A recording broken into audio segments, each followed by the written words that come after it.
Before the Neolithic era, early humans were nomadic hunter-gatherers, crafting temporary shelters to shield themselves from the harsh conditions of the Ice Age. Among the most remarkable examples of Paleolithic ingenuity are the mammoth-bone houses found in modern-day Ukraine and Russia.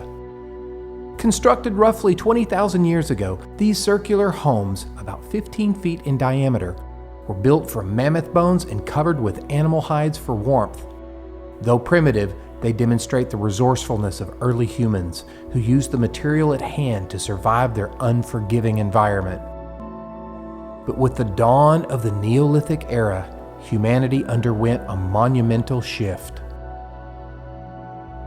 In 3000 BC, the sun rises over a green plain dotted with stone structures. The cool air carries the scent of damp earth while distant birds sing.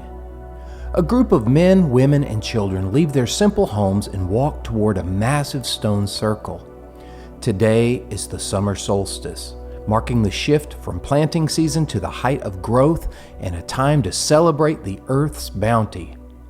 The summer solstice around June 21st was crucial for ancient peoples, signaling the start of summer and abundant crops. Civilizations like those who built Stonehenge commemorated this day with rituals at sacred sites aligned with the solstice sunrise. These monuments helped them track time, plan harvests, and honor their deep connection to the sun, seen as a source of life and renewal. As the sun rises higher, its rays pierce the carefully placed stones, casting shadows and bathing the crowd in golden light. The people gaze in awe, their faces glowing with wonder and reverence. They built this monument with their own hands, hauling massive stones from miles away, shaping and raising them toward the sky. The stone circle is more than just an architectural feat. It's a symbol of their connection to the earth, the heavens, and one another. For the first time, humans are doing more than just surviving, they're thriving.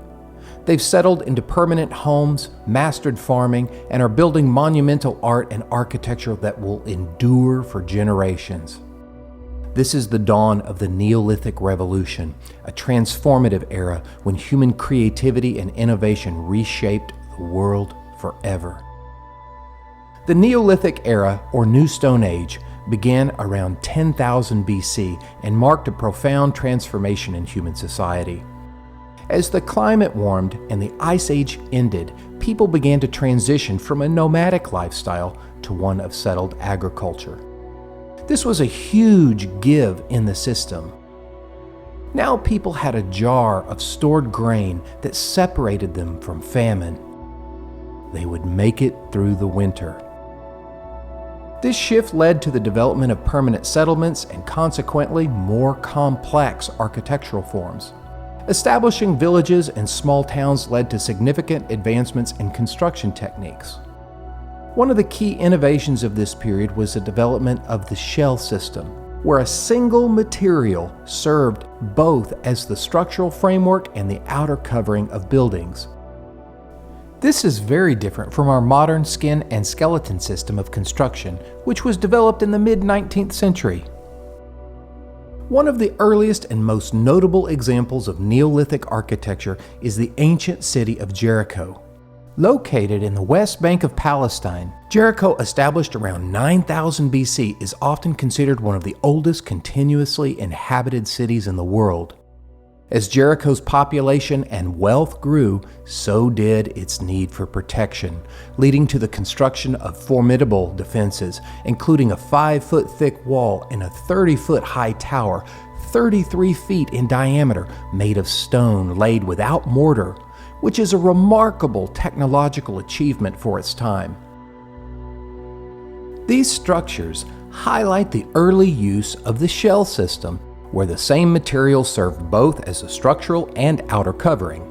Jericho's architecture reflects Neolithic focus on communal living and defense, as well as the growing complexity of society and increasing importance of agriculture and permanent settlements. Among the most remarkable discoveries at Jericho are the plastered skulls. human skulls that were removed from the deceased, modeled in plaster, and inlaid with shells or stones to create lifelike representations. These skulls, often buried under house floors, suggest a form of ancestor worship. While it may seem macabre to modern sensibilities, it's not so different from our own practice of preserving ashes in urns. These skulls indicate a deep connection to the past and a belief in the enduring presence of the ancestors within the community. At Ain Ghazal, near modern-day Amman, Jordan, we discover some of the earliest large-scale human sculptures ever created in this period. Dating back to 7,000 to 6,500 BC, these striking plaster figures, some with single heads and others remarkably two-headed, are crafted around reed frames tied with twine and were found buried in pits and often grouped together. Standing up to 3 feet tall, they are among the oldest known large representations of the human form and were likely used in rituals or ceremonies. The statues are highly stylized, some with tattoos. Some also include bitumen eyes, which is a tar-like substance used for both waterproofing and decorations. Their minimalistic features and hauntingly lifelike details highlight the era's focus on human representation and spirituality. Another remarkable example of Neolithic architecture is Çatalyhöyük, a large settlement in present-day Turkey that flourished between 7,500 and 5,700 BC. The site includes approximately 1,000 houses and was home to around 5,000 people, with a thriving trade in obsidian, a black volcanic rock used for making arrowheads and when polished can be used as a mirror. Unlike modern cities, Çatalyhöyük lacks streets, doors, and alleyways. Instead, homes were built directly against one another, forming a honeycomb-like structure with entry through the roofs. This distinctive urban design, devoid of public buildings, palaces, or temples, suggests an egalitarian communal lifestyle and highlights the challenges of early urban planning. It's fascinating to think of all the things we now take for granted. Inventions like doors, streets, and alleys first had to be invented, and by a Neolithic genius no less. The homes in Çatalyhöyük were constructed from mud bricks and featured plastered walls and floors, often decorated with vibrant murals and reliefs. Each house had its own oven, and the dead were buried beneath the floors, maintaining a close connection between the living and the deceased. The architecture of Çatalyhöyük illustrates the adaptability of Neolithic societies and their ability to create complex, sustainable living environments. The Neolithic period marked a profound shift in art, moving from depictions of wild animals to human figures in everyday life. Neolithic art featured more dynamic scenes, often combining frontal and profile views of human figures. Unlike Paleolithic cave paintings, which focused on animals painted in strict profile and were created deep within caves, Neolithic artists painted on plastered walls of homes and public spaces, emphasizing human activities and ritual scenes. Neolithic pottery, while primarily designed for practical uses such as storing food and water, also showcases the era's increasing artistic sophistication. Early pottery featured geometric patterns like zigzags and spirals, which may have held symbolic meanings related to fertility, natural cycles, or abstract concepts. As societies evolved, so did their pottery, merging functionality with artistic and symbolic designs. Similar to the reevaluation of Paleolithic art's progression from simple to complex, Neolithic pottery reveals a shift in artistic expression. Contrary to the naturalistic style of Paleolithic art, Neolithic pottery often displays geometric and abstract designs with exaggerated figures that contrast sharply with the more realistic portrayals of earlier periods. This evolution highlights a shift from naturalism to a more stylized and symbolic form of artistic representation. Çatalyhöyük's murals also feature intricate geometric patterns, triangles, zigzags, and meanders. While their exact meanings are still debated, these abstract designs may have held symbolic significance. A particularly striking series of murals depicts vultures hovering over headless human figures, which may represent funerary practices or rituals associated with death. Evidence suggests that the people of Çatalyhöyük practice excarnation, leaving bodies exposed for vultures to strip the flesh before burial. These paintings might symbolize this ritual, bridging the realms of life, death, and the natural world. Among the most famous artifacts from Çatalyhöyük is a small, seated female figurine about 4.72 inches tall, crafted from baked clay. The figure, characterized by exaggerated features such as large breasts, wide hips, and a rounded belly, is often associated with fertility and motherhood. Seated on a throne flanked by two feline creatures, possibly leopards or lions, the figurine highlights her significance and potential connection to powerful, protective animals. This figure is a notable example of the broader tradition of female representation in Neolithic art, not too dissimilar from the Paleolithic Venus figurines. In Çatalyhöyük, bulls, particularly red bulls, are recurring motifs in art. Bull sculptures, known as bucrania, were created using real bull skulls plastered and painted red, symbolizing power and fertility. These sculptures were embedded into walls, likely in shrines or communal spaces, suggesting their importance in ritual life. In addition to the bull sculptures, wall paintings often featured large red bulls surrounded by human figures, possibly engaged in ritual or hunting scenes, reflecting the animal's symbolic power. One of the most famous works from Çatalyhöyük is a mural that may depict a volcanic eruption believed to be Mount Hassan alongside an aerial view of the settlement's rectangular houses. Dating to around 6,600 BC, this is considered one of the earliest known landscape paintings. If interpreted correctly, this mural could also represent one of the earliest maps showing the Neolithic community's spatial awareness and its attempt to document their environment. One of the oldest known sites, Gobekli Tepe, meaning Potbelly Hill in Turkish, is another prehistoric site in southeastern Turkey, dating back to the 10th millennium BC. As one of the world's oldest known temples, it has revolutionized our understanding of early human civilization. The site features large, circular enclosures with T-shaped stone pillars, some standing up to 18 feet tall and weighing as much as 10 tons, intricately carved with symbolic animals such as snakes, scorpions, lions, and birds. These pillars, arranged in ceremonial circles, reflect complex social and symbolic thought long before the advent of writing or urban life. Gobekli Tepe's age and sophistication challenge traditional views of societal development, as it predates agriculture and was likely constructed by hunter-gatherers. This suggests that the site may have played a pivotal role in the rise of organized religion and social structures, which eventually led to the development of agriculture and settled communities. In the northern reaches of Scotland, on the Orkney Islands, lies Skara Brae, one of Europe's most remarkably preserved Neolithic settlements. Inhabited from approximately 3180 to 2500 BC, this ancient site consists of 8 interconnected stone houses, each about 430 square feet, roughly the size of a 2-car garage. These homes were ingeniously built into the ground, showcasing advanced construction techniques such as corbelling, a method where stones are stacked with each layer slightly overlapping the one below, creating curved, tent-like structures.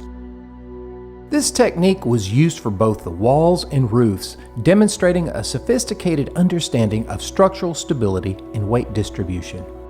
Skara Brae's inhabitants also crafted stone furniture, including beds, shelves, and storage areas, illustrating their resourcefulness in utilizing local materials to meet everyday needs. Notably, the settlement had an early sewer system, with rudimentary toilets and drains in each house, where water was used to flush waste directly out to the sea, an impressive feat of engineering for its time. Scattered across the Irish landscape, The ancient passage tomb of Newgrange offers a remarkable glimpse into our ancestors' advanced understanding of astronomy. Built over 5,000 years ago, it features a large circular mound with an inner passageway constructed using corbelling. The monument's striking facade, made mostly of white cobblestones, includes large stones adorned with megalithic art. Newgrange was designed with such precision that on the winter solstice, a beam of sunlight enters the passageway and illuminates the inner chamber. The winter solstice, marking the shortest day of the year, symbolized the return of daylight and the coming growing season, crucial for agricultural societies that depended on the renewal of crops. Solstice celebrations often reflected hope for brighter days during the harsh winter months. This extraordinary engineering feat not only symbolizes the triumph of light over darkness, but also suggests a deeper spiritual connection, possibly linked to beliefs about the afterlife, highlighting the Neolithic people's sophisticated spiritual and astronomical knowledge. No discussion of Neolithic architecture is complete without mentioning Stonehenge, the iconic stone circle in southern England, built over several centuries starting around 3000 BC. Stonehenge is one of the most sophisticated and mysterious examples of prehistoric architecture. Remarkably, it was constructed without the use of metal tools. The builders shaped the hard sarsen stones using hammer stones, round lumps of stone used to chip away pieces from the larger blocks. The structure consists of massive sarsen stones, some weighing up to 25 tons, arranged in a circular pattern. There are currently 52 of these large stones on the site today, but experts believe that there were originally 80. These stones were transported from the Marlborough Downs over 20 miles away, a remarkable achievement given the technology of the time. Dragging each stone is estimated to have taken at least 12 days, requiring around 200 people using simple wooden sleds. Moving all the large sarsen stones to the site may have taken up to 10 years. The smaller blue stones, weighing between 2 to 5 tons, are believed to have originated from the Preseli Hills 180 miles away in western Wales. Stonehenge is unique among stone circles for its advanced construction techniques, including the post and lintel system. In this method, vertical stones or posts support horizontal stones or lintels placed on top. These horizontal stones were secured using mortise and tenon joints, where small pegs or tenons carved from the top of the upright stones fit into corresponding holes or mortises in the lintels. Additionally, a tongue and groove system was used along the edges of the horizontal stones, ensuring a tight fit between them. These construction techniques were highly sophisticated for the time, showcasing the builders' ingenuity and craftsmanship. They ensured the stability and longevity of the monument, allowing Stonehenge to stand as a tribute to prehistoric engineering. Stonehenge's purpose remains a subject of debate, with theories ranging from it being an astronomical observatory to a site for religious rituals or even a place of healing. The monument's alignment with the solstices suggests a deep understanding of celestial events, underscoring the sophistication of Neolithic society. The Neolithic era represents a profound transformation in human history, marked by the transition from a nomadic lifestyle to settled communities, the mastery of agriculture, and the rise of monumental architecture. These advancements not only reshaped the physical landscape, but also symbolized the growing complexity of human thought, spirituality, and social organization. From the practical ingenuity of Çatalyhöyük to the astronomical precision of Stonehenge, Neolithic art and architecture laid the foundations for the development of more complex societies and the eventual rise of civilizations. Looking back at these early achievements, we see more than just our ancestors' survival. We see the beginning of a new era of creativity and innovation that still shapes how we understand human progress today.